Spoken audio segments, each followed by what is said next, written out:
All right. Now we are on part 3. So I've talked about what is paraphrasing, what is summarizing, and what is quoting. And now we're going to look at an actual source. So this is an article written by Jillian Mincer. And we're going to use the works cited entry to create a couple, actually many examples of how to do this. So when you go to use a source, you have to do 3 things, and you have to do these 3 things to pass the class. You have to signal in, you have to signal out, and you have to have a works cited entry. So those 3 things are the 3 requirements of MLA. And if you don't have MLA correctly in your work, it can't pass. I can't pass it. So I'm going to have a video on how to make a works cited entry. And that's the first thing you need to do. When you find a source that you want to use, you have to use the works cited entry to signal in, to signal out. I'll have a video on how to make the works cited entry. Thankfully, there are many tools at your disposal. So if this is my works cited entry, Jillian Mincer wrote this. Here is an example of a signal in. According to author Jillian Mincer, that's a signal in phrase. I'm signaling to the reader, here comes some outside information. You can imagine that it's like a trumpet, right? Like, do, do, do, do. Here comes some information that is not me, and the information is from this really credible source. For instance, in a recent Wall Street Journal article, that's a signal in. That signal in uses the publication title that is found in the works cited entry. In a recent Wall Street Journal article, debit cards were signaled out as a major cause of overdraft. So that's a summary. And then I signal out. I say to the reader, hey, I'm done using the outside sources with Mincer.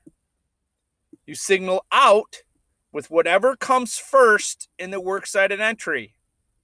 Okay? So regardless if that's an author or a title or a publication, sometimes you're going to use a source that doesn't have an author, so you have to use the title. You signal out with whatever comes first.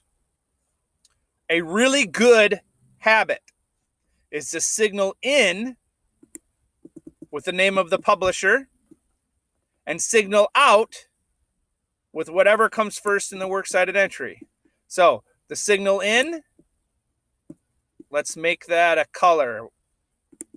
Make this exciting. Okay, we're gonna highlight that red. Okay, so that corresponds with the signal in.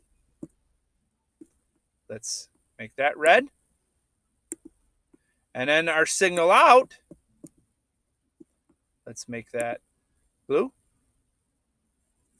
Pretty light blue. Ooh, that's so pretty. Corresponds with our signal out. That is the heart of MLA. You have to do that. So, signaling in, use a paraphrase, a quote, or a summary, signal out, and then have a works cited entry. I've put in here an example of a bunch of ways to signal in using this article and this works cited entry, so you could see the various ways to do this.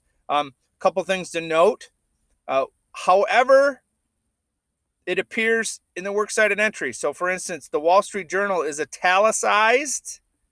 In, see how this is italicized? It's italicized in the works cited entry. So therefore, if you use it in the signal in or anywhere else in the essay, you also italicize it. However it appears in the works cited entry is how it appears here. Now, a couple of quick notes. Do not begin or end body paragraphs with outside sources.